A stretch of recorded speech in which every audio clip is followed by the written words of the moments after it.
So this is Love, chapter 31.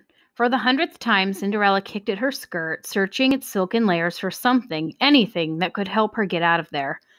Odds were slim, an absent-minded seamstress might have left some pins or a needle in such a fine garment, but Cinderella was desperate. She flipped the folds of her skirt back and forth and did the same with her sleeves, unrolling them. Nothing. What was she hoping for? A needle, a button? None of it would be any good against the guards outside her cell. It better be better than nothing, and I have nothing. Frustrated, she staggered back, resting her head against the brick wall. Her beads clattered against her neck, and Cinderella's hands went up to her mother's necklace. More than once it occurred to her that she could try to bribe the guards with it, but the beads were from her mother, and she would never give them away. An idea came to her. Her hands trembling, she reached for the loaf of bread a guard had tossed into her cell earlier. Breakfast, he'd barked at her. She'd shuddered at the sight of the mice nibbling at her ropes. Better eat it before the rats get to it. She'd ignored him, feeding the mice half her loaf while she brainstormed ways to escape. Words must have spread among the mice that there was food to be had. Nearly a dozen now scurried about her cell, eagerly awaiting their meal.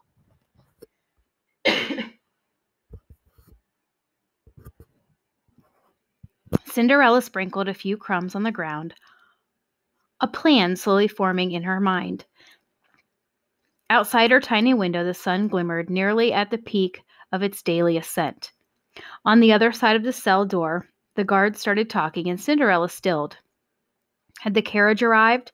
His Grace wants you to be sure no one notices the prisoner leaving. Go on ahead and fetch her. She was up all night scratching at the door, and I think she's at it again. The meek little mouse. I'll ready the carriage. Cinderella clenched her fist. She'd show them just how meek she was. I have to hurry, she thought.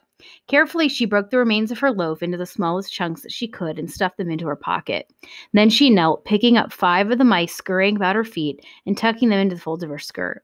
It felt like forever before she finally heard footsteps. Good morning, little mouse, the guard jeered. You finished your breakfast? Open the door, Cinderella thought. Hurry and open the door. Is it time? She asked, clutching her dress tightly.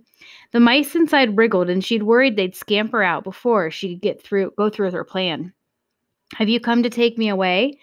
With a laugh, the guard finally unlocked the door. He whipped out a long scarf, holding it toward her threateningly. First, I've got to make sure you don't make too much noise. Can't have you screaming the entire trip out of velours. He tried to seize her by the arm, and Cinderella sidestepped. Working as fast as she could, she reached into her pocket and threw the breadcrumbs into the guard's hair. Then she unclenched the folds of her skirt and let the mice go free. They scurried after the guard, nibbling at his leather boots and climbing up his legs to his head. As he cried out in alarm, Cinderella stole out of the prison toward freedom. A daunting hill separated the prison from the palace. The hundreds of steps, no doubt, designed to exhaust any captives who dared escape the Grand Duke's clutches. Hungry and tired, Cinderella could feel her muscles stiffening from the endless climb, but she pressed on. Up and up the narrow steps she scrambled, keeping one hand against the hill's rough stone face to help her balance. There had to be a faster way to the palace. Behind her, the 2 guards were catching up. She couldn't rest now. Once she was halfway up the path, the stone behind her fingertips rumbled. A trapdoor behind the moss swung open, revealing quite possibly the last person Cinderella expected to run into. The Duchess of Orleans yanked her through the hidden door, shutting it behind them, and covered Cinderella's mouth with her hand. Quiet, Cindergirl. Louisa, blow out the candle. A second surprise. Louisa, standing beside the Duchess, her shaking hands clutching a candle that she immediately snuffed. And Bruno. Her bloodhound looked fiercely proud of himself, and Cinderella knelt to hug him. Were you the one who found me? She whispered. Dear brave Bruno, thank you. In the darkness, the 4 waited, Cinderella's heart hammering through the silence. Where did she go? The guards asked each other. I saw her disappear around here. Outside, leaves rustled. Nothing but moss and ivy. She couldn't have gone missing like that. Why not? The Grand Duke said she was a sorceress, didn't he? Maybe she's evaporated into the air or turned into one of these birds squawking everywhere. When the voices faded, Louisa relit the candle, and the Duchess ushered Cinderella into a dimly lit tunnel. What is this place? Cinderella asked. You didn't think the servants' tunnels were the only secret passageway in the palace, did you? Genevieve harumphed. I know all the service entrances and exits, most of them so well hidden you wouldn't think to notice them. These were built during darker times, in case the royal family ever needed to escape. These are the ones Arthur used to help the fairies all those years ago. There are two paths, one back to the palace and one into Valours. Right as she said it, they approached the fork. The choice is yours, Cinder Girl. You've seen what dangers come with being a princess, and this is only the beginning. Take the left and it will bring you to Valours. Or the right. I'm going back to Charles, Cinderella said immediately. There was no hesitation in her tone. She knew her choice. The Duchess smiled, taking the candle to lead the way. Then right we go. Cinderella fell in step with Louisa. I wanted to tell you, but I didn't. I didn't know how. You don't need to apologize, Louisa said, threading her arm through Cinderella's. I understand. Friends? Replied Louisa. She winked. I got to meet the prince this morning, thanks to you. Cinderella's pulse quickened. He was looking for me? Yes, and I have no idea where you were. That didn't sit well with me, so I sent him to find Bruno, but he never got a chance to look for you, Genevieve interrupted. The king sent for him, and now he's stuck in a council meeting. Fortunately, Bruno here knew something was amiss. All day the mutt was whimpering, and when I took him on a walk, he raced out of the palace. Nearly gave me a stroke, I tell you. But he kept running and barking, and I put two and two together and figured that it was because of you. It didn't take a genius to figure out that Ferdinand, the snake, had taken you away. Genevieve picked a piece of straw from Cinderella's hair, and I was entirely right. Louisa pushed open another trap door, this one leading into the palace. Once Cinderella was inside, Genevieve started leading them toward the royal audience chamber to find the prince and stop his betrothal ceremony to the Princess of Lourdes. But halfway down the hall, Cinderella stopped. There was something else she had to do. Your Highness, Louisa, she said, you must find Charles and hurry. Interrupt the ceremony if you have to. Where are you going? The Grand Duke. I have to stop him. He's been poisoning the king. What? And lying to him. To engineer his own rise to power. I have to prove that he's a traitor to Aurelius. You can't go snooping around the Duke's offices looking like that, Louisa said, eyeing her torn gown and bruised arms. Not when the guards are looking for you. Here, take this. The seamstress rushed into her basket and passed Cinderella a pile of garments. These are yours. After we found out you were the runaway princess, Aunt Ermina asked me to take them back into the sewing hall. I'm glad I kept them. Hurriedly, Cinderella changed into her old work uniform.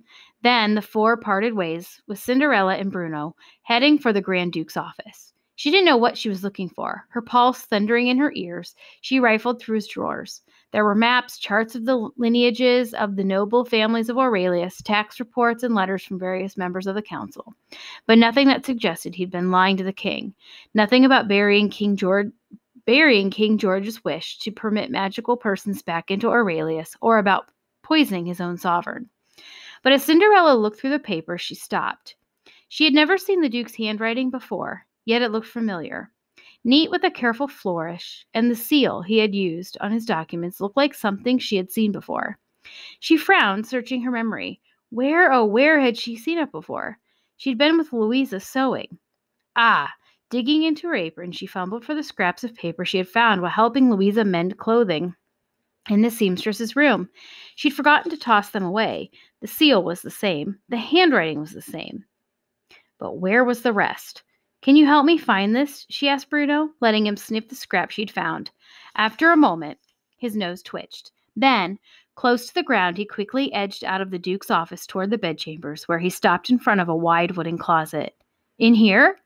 The dog's grunt confirmed the answer to her question. She swung open the Duke's armoire, scouring his clothes until she found a row of hanging trousers, each with identical satin stripes. She started searching through their pockets. But Bruno was faster. He bobbed his nose at a pair at the end of the row, and Cinderella unhooked it from the rack. There. Something crinkled against her fingers. Daring to hope, she pulled it out, and there it was. The rest of the missing page. Piecing the scraps together, she held the papers against the window. I have a need for concoction that will cause grievous pain, enough to make one consider stepping down from his responsibilities, she read aloud. She gasped. There it was. Proof that Ferdinand had been poisoning the king. The front door of the Duke's chambers creaked open, and Cinderella quickly stuffed the pages into her pockets. What do you think you're doing, young lady? Under the glare of the Duke's attendants, Cinderella shot to her feet, hiding the document behind her back. I'm cleaning his grace's. What's in your hand? It's nothing. You look familiar. You're. Before the attendant's suspicion could grow any further, Cinderella dashed out of the Duke's chambers into the hall. She was in such a hurry she didn't look ahead, and ran straight into the arms of the Grand Duke himself.